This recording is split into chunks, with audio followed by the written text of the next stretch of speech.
dígale a Trinidad que venga. Cuando entra Trinidad dice, oiga, Richard Palmer, ¿usted qué hace aquí? ¿Quién es Richard Palmer? Porque Richard Palmer era compañero de parranda de Pastrana, y cuando salían, como él tenía tarjeta de crédito, le pagaba la cuenta y los demás le pagaban el efectivo.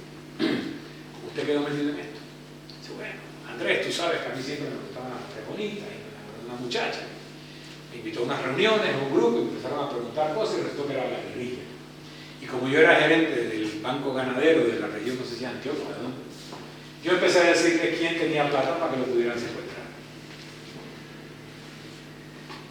Entonces los colombianos honestos, que pagaban sus impuestos, que hacían inversiones correctas y que tenían ganancias razonables, se dieron cuenta que tener su dinero honesto después de pagar sus impuestos en bancos colombianos podía significar que los iban a secuestrar o a matar a ellos o a su familia. Y empezaron a sacar su plata. Y la mandaron donde podían tener seguridad jurídica, seguridad cambiaria, y eso era Panamá, Miami y algunos hasta Madrid. Y mucho de ese dinero vino a Panamá, no porque era dinero de narcotráfico, de evasión fiscal, sino porque era la única forma de proteger a uno y a su familia. Los argentinos lo hicieron antes y después, pero solo después del corralito. Después que usted un día se amanece con un corralito y dice que sus ahorros de toda la vida valen 30% menos, y en otro momento valen 90% menos, usted decide que no es seguro tener dinero en su país, por más bien habido y por más correcta que haya sido su relación tributaria. Y no pensemos en Venezuela en los últimos años.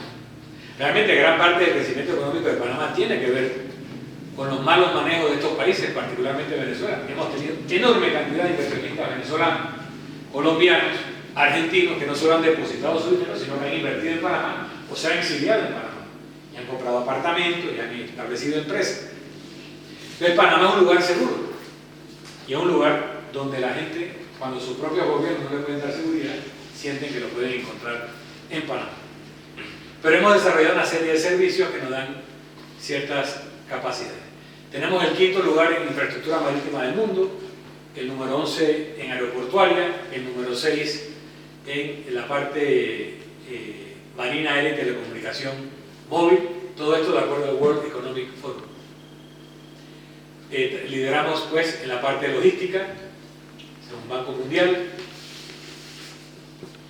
y ahí están los hubs de pasajeros y de carga. Ustedes verán que en Panamá todas las grandes empresas de transporte tienen también un hub regional desde nuestro aeropuerto de carga también en Tocumen. Pues hay unas nuevas iniciativas. Tenemos una zona que se llama Panamá Pacífico, donde hay 290 de las Fortune 500 ya están establecidas en Panamá. Tenemos la segunda zona libre más grande del mundo en Colón, después de Hong Kong. Tenemos un aeropuerto internacional Cato 7, sitio 7, y todo eso hace de Panamá un lugar muy atractivo para invertir. También puede ser un lugar muy atractivo para aquellos que quieren cometer actos de terrorismo, para aquellos que quieren lavar dinero producto del tráfico de armas, tráfico de personas, para financiar redes terroristas.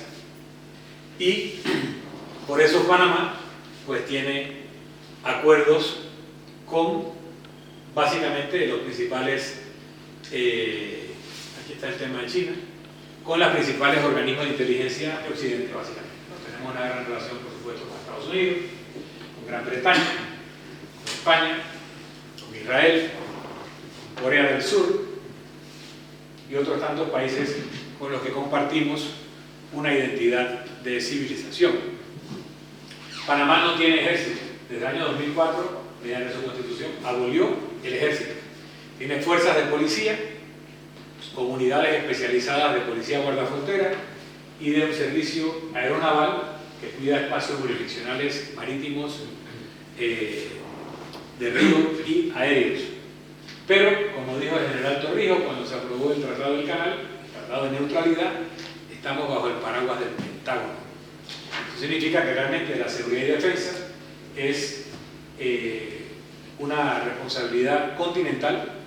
Hacemos periódicamente unas maniobras Panamax que se hacen con Estados Unidos, pero también con Chile, con Colombia, con México, con diversos países de América Latina, y nos mantenemos por ese tráfico aéreo sobre todo.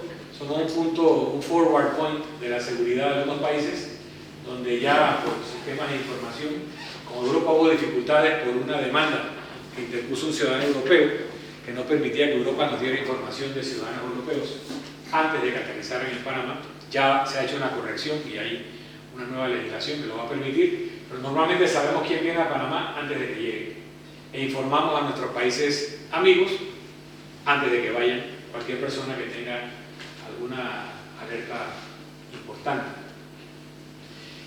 Panamá, según una revelación reciente de nuestro presidente, ha sido objeto de un ataque terrorista en el año 94, cerca de los de la AMIA en Argentina. Se estalló un avión que volaba desde la zona libre de Colón a la ciudad de Panamá. Murieron varias personas que yo conocía. Uno de ellos había sido compañero del presidente Varela en la universidad, era su roommate incluso, en Georgia Tech. Y esta información que el presidente ha revelado públicamente tiene un carácter personal para él, y fue una operación de Hezbollah, según la información que se manejó ahora en los últimos años por el FBI y por la inteligencia israelí. Lo que nos hace conscientes de nuestra vulnerabilidad. Hace poco, Panamá participó de una investigación desde hace unos 6-7 años de células terroristas que estaban explorando puntos sensitivos, y sabíamos que habían venido a Panamá, sabíamos que habían identificado sensibilidades en el canal, en la Embajada de Estados Unidos, en la Embajada de Israel y en sitios de la comunidad judía. Esa información fue compartida, esas personas no volvieron a entrar después del año 2010, que fue cuando se les detectó, pero se les fue siguiendo la pista. Y ahora se hizo una redada hace unos meses y se capturó una célula que estuvo Panamá participando de esa investigación. Así que comprendemos lo sensitivo que es nuestro punto, sabemos todas nuestras ventajas comparativas logísticas, y también comprendemos que es un lugar en el que también puede haber interés de personas que nos quieren hacer daño. Entendemos en nuestra doctrina que quienes nos quieren hacer daño son básicamente organizaciones no estatales, porque como Panamá es un país que no tiene ejército, que tiene un tratado de neutralidad, buscamos tener buenas relaciones con todos los sectores, buscamos no hacer parte de conflictos entre estados. Cuando hablamos de lucha contra el narcotráfico, de lucha contra el terrorismo, estamos del lado de los que luchan contra el narcotráfico y contra el terrorismo. Pero cuando hablamos de conflictos entre Taiwán y China, o las islas del Mar de China entre Japón o Corea con China, o el conflicto del Medio Oriente, etc., Panamá no pretende jugar ninguna posición beligerante, pretende ser a lo sumo un amable componedor si nos lo permite. Eso, pues, incluso recuerdo un seminario en el año 91, habíamos sido invadidos en el 90, realmente en diciembre del 89, en Miami, en el centro norte-sur, la Universidad de Florida hizo el seminario, hizo el canal de Panamá. Y habló el cónsul de Rusia, ya no era la Unión Soviética, ya había caído, pero bueno, había muchos funcionarios que venían de otra época. Y recuerdo que el cónsul de Rusia en Miami, que habló desde su punto de vista de los rusos, dijo que en el Soviet Supremo, en el Politburó se había discutido si en la crisis entre Noriega y los Estados Unidos, Rusia o la Unión Soviética debiera intervenir para revolver un poco más las cosas, como se dice que Rusia ahora hizo en Cataluña, y decidieron no hacerlo porque sus barcos pasaban por el canal y no querían afectar ese tránsito. Pero nosotros sentimos que tener un activo tan importante para el comercio mundial, teniendo una política de neutralidad activa, no siendo beligerantes en los conflictos entre países, pero estando muy claramente del lado de quienes nos pueden ayudar a protegernos en los conflictos con fuerzas irregulares, terrorismo, narcotráfico, etc., nosotros podemos garantizar la seguridad del canal y nuestra propia seguridad como país, de nuestras personas, y nuestro crecimiento y desarrollo económico con estabilidad. Muchas gracias.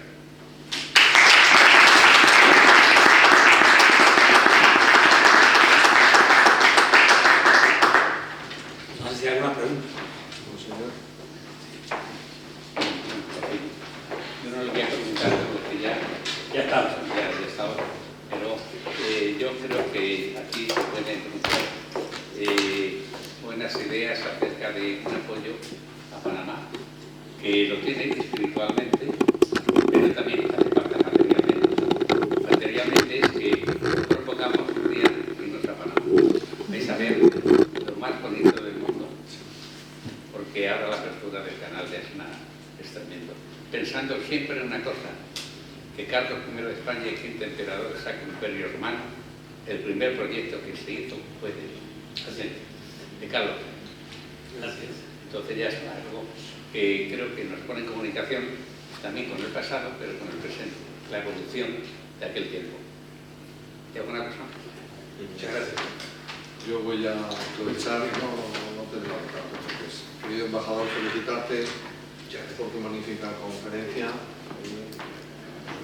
Reiterarte tu presencia aquí nos llena de orgullo y es un honor tenerte con nosotros. Yo quisiera, porque ya alguna vez en clase me han anunciado, yo soy un enamorado de Panamá, siempre que puedo viajo allí y recuerdo que yo creo que fue el último gran contrato que firmó el presidente Obama, lo firmó con el presidente Varela, que fueron 6.000 millones de dólares de aviones de Copa, que es la gran línea aérea, que es para mí, ni más ni menos que el presidente Obama firmando y tal. Y también quiero recordar que al primer mandatario que recibe el presidente Trump en la Casa Blanca, con todo el boato y todo el tema, es el presidente Varela. Creo que sí. Yo creo que fue el primero o el segundo gran mandatario, desde luego que físicamente estuvo en la Casa Blanca. Bueno, es interesante porque hasta hace poco teníamos una torre Trump y eso para él es muy importante, ¿no? Lo que pasa es que uno de sus socios le ganó una demanda y le quitó el letrero de Trump y ahora él está un poco molesto. Pero dentro de las nuevas realidades políticas del mundo, el que haya una torre Trump en un país hace que la política norteamericana hacia el país tenga un sentido y no tener la torre Trump hace lo contrario. Pues aprovechando, embajador, eso que me la dejas votando, como decimos aquí en España, se anuncian las inversiones futuras o con carácter inmediato en las últimas negociaciones que habéis tenido con China. Se hablan de 50.000 millones de dólares, yo no sé si tendrán, pero bueno, aunque fuera la mitad, 25.000 millones de dólares, me parecería tremendo, ¿no? Yo la pregunta es, ¿cómo se puede, sabiendo todo el mundo que Panamá ha sido el gran amigo de Estados Unidos, con toda la influencia que ha tenido Estados Unidos, para bien y para mal, pero bueno, ahí está la cierta y verdad que hoy Panamá es lo que nos has explicado, ese gran nudo mundial. Ese acuerdo con China que le abre las puertas para toda América, que es el patio trasero, como dicen los americanos, a través de Panamá, ¿cómo lo habéis podido jugar? ¿Cómo se come esa estrategia? Porque en Europa nos ha llamado muchísimo la atención, ¿no? Es decir, esto es Estados Unidos, siempre ha sido el patio trasero, ¿cómo Panamá se atreve a abrir todo el tema del canal, donde creo que China puede abanderar barcos como bandera panameña, y que además va a conectar la ruta de la seda o todo el tren para toda la distribución a través de Latinoamérica? Bueno, esa puede ser otra conferencia. Claro, pero bueno, si me permiten un ratito, por favor, me incorporo. Sí, si ustedes ven su historia, la conquista o colonización de América empieza primero desde la actual República Dominicana, la española. Ahí empieza el primer despliegue español. Pero el siguiente punto de despliegue fue Panamá. En ese momento se le llamó al territorio Castilla del Oro. Si recordamos que quien hace el descubrimiento de América es Castilla, no España todavía. Llamarle Castilla del Oro a ese sitio indicaba que le daban una importancia equivalente, ¿no? Y como les dije, de allí parten el descubrimiento del Perú y otras expediciones a otras partes. 500 años después, para las empresas españolas, Panamá puede ser su punto de despliegue. No les digo, hombre, interésense por un mercado de 4 millones o 4 millones y medio de habitantes. Para una empresa mediana o pequeña española tiene interés, sino toda nuestra capacidad logística para, desde Panamá, poder entonces entrar a otros mercados y servir a otros mercados. para tener una idea, y voy a entrar en lo de China. Si ustedes tienen una empresa que produce maquinaria sofisticada, equipos que valen medio millón, 2 millones de euros, que cada pieza cuesta 20, 30 mil, 50 mil, 100 mil euros, es lógico tener sus partes en Panamá. Si la máquina que le vendieron a una empresa peruana o brasilera o argentina se daña, y los llaman, se dañó la máquina, ese día, en la tarde, el mecánico, el técnico puede haber tomado la pieza, montado en un avión y estar volando al país donde se detuvo la industria. Al día siguiente, estar en la reparación, y si terminó ese día, tomar el vuelo de la tarde y regresar a Panamá. Y el servicio que daría la empresa es, pues, de primera, porque de Panamá puede volar diariamente a todas las capitales y ciudades principales. Eso significa que usted puede mantener inventarios de alto valor en un punto estratégico y moverlos a donde lo necesita. Igual pasa con medicamentos costosos, igual pasa con joyería, igual pasa con muchos productos que Panamá es un punto de despliegue. Eso que puede hacer España, y tal vez no lo han meditado, lo entendió China. Y China, que empieza una estrategia de reconstruir una ruta de la seda, decide en un momento dado ampliar eso hacia América y determina que el punto de lanzamiento, a pesar de que tiene relaciones con otros países, para esa ruta de la seda y el cinturón, el belt, es Panamá. Interesante porque Panamá mantenía relaciones con Taiwán desde que Chiang Kai-shek se mudó a la isla de Formosa, reconociendo a China en el gobierno de Taiwán. Por mucho tiempo, en la política del estrecho de China, Taiwán y China aceptaban que uno reconociera a uno o a otro gobierno con tal de que no dijera que Taiwán era un país distinto a China. Si uno reconocía a China con su capital en Taipei, Beijing lo aceptaba. Tan es así que Panamá, a pesar de todos esos años reconociendo diplomáticamente a Taipei, tenía consulado en Hong Kong en la época británica, pero que se mantuvo en la época china. Abrió oficina de interés comercial en Beijing y en Shanghai. Y lo tenía antes en Macao también, en la época portuguesa, y se quedó. China pudo haber dicho, ciérrame esto, apenas asumió jurisdicción, pero no lo hizo. De hecho, hubo intentos de hace más de 10 años de Panamá de mover el reconocimiento a Beijing, y Beijing decía, no estamos interesados, manténgase como están, porque había un entendimiento con Taipei de que no iban a cambiar los reconocimientos que ya tenían. Cuando cambiaba el Kuomintang de ser partido de gobierno a pasar a oposición, y el Partido Democrático de Taiwán, el People's Democratic Party, asumía el poder, como el Partido Democrático es independentista, China siempre se endurecía, amenazaba con invasiones, tenía que los Estados Unidos hacer maniobras militares para disuadir, pero empezaban entonces a cambiar reconocimientos como medida de retaliación a la propuesta independentista de Taiwán. Y bueno, ha habido un ascenso del Partido Democrático al poder y China ha continuado, primero Panamá, ahora Burkina Faso y creo que recientemente otro país, que es República Dominicana, si no me equivoco, que ha cambiado, República Dominicana, Firmado hace 2 meses un tratado, ¿verdad? Que se hizo, el tratado tenía con Kong. claro, pero se hizo un cambio de reconocimiento. Bien. Sin embargo, y esto no es información que manejo de primera mano, pero que más o menos se ha conversado por ahí, así que tampoco es un secreto de Estado. La negociación del reconocimiento de Panamá a Beijing se hizo en absoluto secreto. Lo manejaron el presidente y muy pocas personas, creo que no más de 4. Y cuando se hace el anuncio fue una sorpresa, no solo para Taiwán, sino para Estados Unidos, para Japón y para Corea. Mi información es que no fue una sorpresa agradable tampoco. ¿Okay? Y pues Panamá tiene que vivir con esas consecuencias y manejarlas. Pero las promesas de China de invertir 5.000 millones en esto, 1.000 millones en esto otro, 10.000 millones en esto otro, ferrocarril de la ciudad de Panamá a la frontera con Costa Rica, tomar una isla que tenemos en el centro del Golfo de Panamá, que se llama Isla del Rey, que es la segunda isla más grande de Panamá, después de Coiba, Isla del Rey, y convertirla en una especie de Las Vegas, en hacer un puerto para gas natural y una productora energética de una inversión de 1.000 millones. Hombre, si hacen el 10% de lo que dicen, igual es mucha plata. Y si en efecto Panamá se convierte en el lugar más importante de su estrategia, pues tiene una importancia para Panamá también. Ahora bien, como país pequeño, lo que nosotros tenemos que hacer es no ser dependiente de una sola potencia.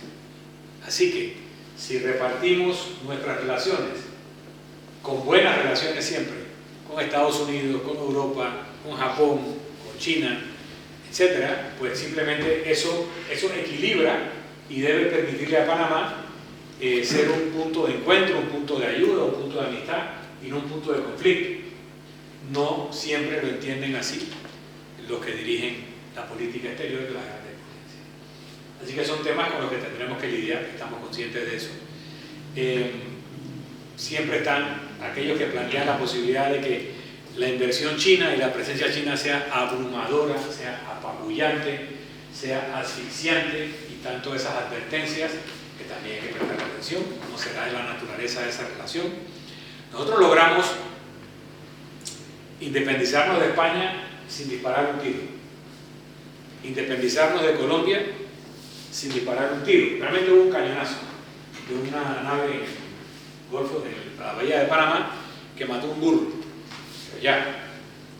Y logramos que los norteamericanos nos devolvieran el canal sin dispararles un tiro. Nuestra debilidad es nuestra fortaleza. Nosotros queremos ser amigos de todos esos países con los que hemos tenido relaciones intensas. Queremos que sigan viendo la parte buena de la relación con Panamá sin la parte que nos fue nociva, de dominación colonial o neocolonial, y no queremos una neocolonial tampoco. Así que tenemos que cuidarnos de eso, pero también queremos que nuestros amigos comprendan que nuestro primer deber es el interés de Panamá, luego el interés de nuestros países aliados en aquello que coincida con el interés de Panamá. Y sentimos que es posible, porque recuerdo una anécdota cuando empezó la negociación con Omar Torrijos. En un momento dado él le dice a algunos de los negociadores norteamericanos o de los gobernantes: ¿ustedes quieren usar un canal o tener un canal? Porque si lo que ustedes quieren es usar un canal, no tienen que gastarse toda la plata que se gastan aquí con bases militares, con una burocracia y con todos los agravios que nos causa ese tipo de presencia. Nosotros les podemos garantizar que ustedes van a poder usar el canal todo el tiempo que lo necesiten, pero en manos nuestras. De hecho, nosotros administramos el canal hoy mejor que los norteamericanos. ¿Cómo se mide que sean mejor que los norteamericanos? Bueno, hoy en día pasamos más barcos con menos accidentes que lo que se pasaba en la época de ellos. Hoy en día, en un año, el canal de Panamá nos da dividendos al Estado panameño, dividendos de $1.600 millones el año pasado, que es el doble de lo que dieron los Estados Unidos por 65 años sumados. Así que lo estamos manejando mejor. Y hemos sido capaces de decidir, mediante un referéndum, que yo fui jefe de la campaña del sí, me siento orgulloso de haber ganado 80-20 ese referéndum, y haber contratado una ampliación del canal que está funcionando muy bien. Prácticamente es un nuevo canal, y lo hemos hecho nosotros, bajo nuestros términos. Lo que indica que tenemos la capacidad no de hacerlo tan bien como los Estados Unidos, sino mejor que los Estados Unidos. Pero además siendo neutrales, siendo no beligerantes, que sí lo es los Estados Unidos en mucho conflicto, garantizamos mejor ese funcionamiento del canal que si estuviera en manos de una potencia beligerante, lo que automáticamente lo convierte en objetivo. Así que para los intereses estratégicos de Estados Unidos y de Europa y de China y de todo lo demás, que nosotros administremos el canal es mejor garantía que si estuviera en manos de una gran potencia. Y que si en Panamá otras grandes potencias existentes, emergentes o en declive tienen intereses estratégicos, eso garantiza los intereses estratégicos de todos los demás. Que si esos países con intereses estratégicos en conflicto en otra parte no tienen intereses estratégicos en Panamá, invitan a que Panamá sea un objetivo estratégico de conflicto en lugar de un objetivo estratégico de no conflicto. Para que ustedes vean lo que es Panamá en este sentido. En Panamá es muy común que empresas, bancos, grupos grandes que requieren inversiones importantes, los accionistas, y se preocupan de diseñarlo así, los inversionistas, tengan inversionistas cristianos, judíos, musulmanes, hindúes y chinos. Hay comunidades de todas estas orígenes en Panamá. De hecho, yo les puedo decir, yo soy judío sefardita, mi familia salió de España hace 500 años, en una forma no grata. Ahora regresamos gratamente en un momento de reencuentro. Pero cuando nos tocó construir una nueva sinagoga, porque la anterior se nos quedó chica, le pedimos al presidente honorario de la congregación, don Alberto Mota, cuya familia es dueña de, principal accionista de Copa, por ejemplo, una familia muy potente en Panamá, que en un desarrollo urbano que ellos habían hecho, nos donaran un terreno. Y esa empresa, ese desarrollo, como muchos otros que hay en Panamá, tiene accionistas judíos, cristianos y musulmanes. Entre los cristianos hay católicos, hay ortodoxos griegos. Y los Mota llegaron a su junta directiva y dijeron: queremos comprar este terreno para donárselo a la sinagoga a la que pertenecemos, y queremos pues comprarlo a precio de socio, que nos autoricen. Y le dijeron: de ninguna manera, no lo van a comprar, se lo vamos a donar. Entonces yo creo que es la única sinagoga en el mundo que se ha construido en un terreno donado por judíos, cristianos y musulmanes. Es profeso para eso. Eso es Panamá. Cuando se tensa la situación en el mundo, en Panamá, en las comunidades presentes, no se tensa. Y si hay tensión, se conversa. Ese espíritu de armonía hace de Panamá un punto de encuentro pacífico y enriquecedor. Ese encuentro de masas continentales produjo un encuentro de especies, vegetales y animales. En Panamá hay más especies de aves que en todo el continente norteamericano. Usted en un día en Panamá ve más variedades de aves que lo que pudiera ver si se recorre por varias semanas México, Estados Unidos y Canadá. Ese es el tipo de riqueza biológica que hay. Hay encuentro de los océanos, hay encuentro de las telecomunicaciones, hay encuentro de las personas, 13 millones de pasajeros, van a ser 22 millones. Y es un encuentro pacífico y enriquecedor, porque propiciamos de que todos los que se encuentran en Panamá les vaya mejor que como venían. Entonces, ¿cómo vemos el tema de China? Bueno, con mucho interés, con algún nivel de precaución adecuado, pero también comprendiendo que geopolíticamente era una medida necesaria para configurar un cuadro en donde todos los grandes intereses geopolíticos confluyan en un lugar, en el interés de que se mantenga pacífico, próspero y sin ningún tipo de conflicto. Gracias. Muchas gracias. Sí. Pero eso es un poco incomprensible porque... No escucho, perdón. Eso es un poco incomprensible porque una de las razones por las que ustedes no tienen ejército es porque están bajo el paraguas americano, bajo el paraguas de protección americana. Entonces, establecer un centro estratégico para China en el mismo... Es evidente que uno de los mayores intereses del canal de Panamá es Estados Unidos. Es el país más interesado en el canal. El segundo es Chile. Entre otras cosas porque tiene puertos de entrada y salida del canal, entonces, y mucho comercio en la zona. Entonces, establecer interés estratégico de su principal enemigo hoy, no sé yo si eso es motivo de tener. Vamos a revisar esa tesis. Estamos en una era en donde ya no se da ni la competencia pura ni la cooperación pura. Se da la competencia. Con las mismas entidades del sector privado, los mismos países con los que competimos, cooperamos. Doy un ejemplo.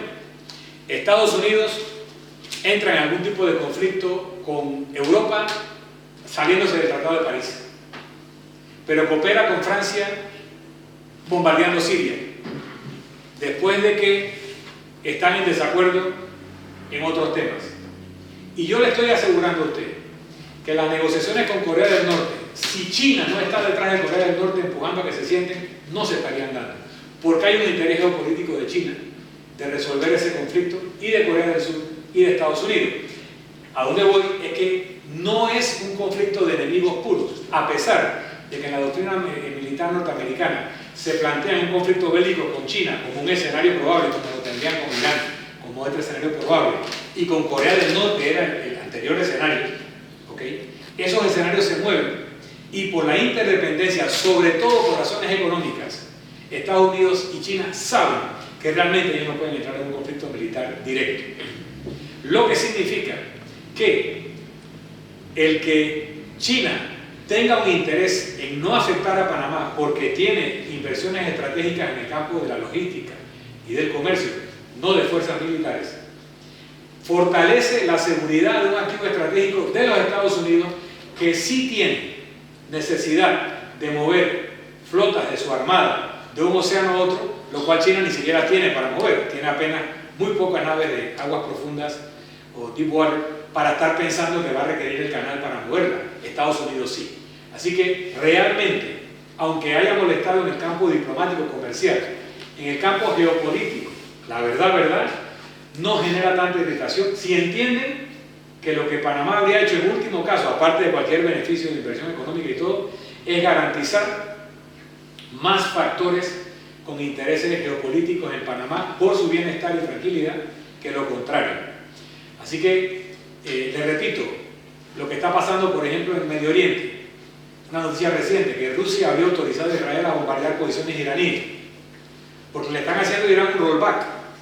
En entendimiento con Arabia Saudita, enemigo histórico de Israel, hay un total entendimiento en el tema de Irán. En cualquier momento resuelven el problema palestino para poder tener relaciones diplomáticas plenas con Arabia Saudita y los Estados del Golfo, le meten presión a Qatar para suavizarle su relación con Irán también, pero Qatar dice que estoy en la frontera, puso el charco y tengo Irán.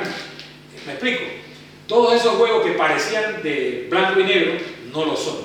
Y en el fondo se están moviendo complicidades y acuerdos para realmente aislar aquello que se consideran los verdaderos enemigos. Y China, estratégicamente, en el largo plazo, puede buscar una supremacía, sobre todo económica, sobre Estados Unidos, pero en el plazo actual es su principal aliado para resolver principales puntos de conflicto, en mi opinión.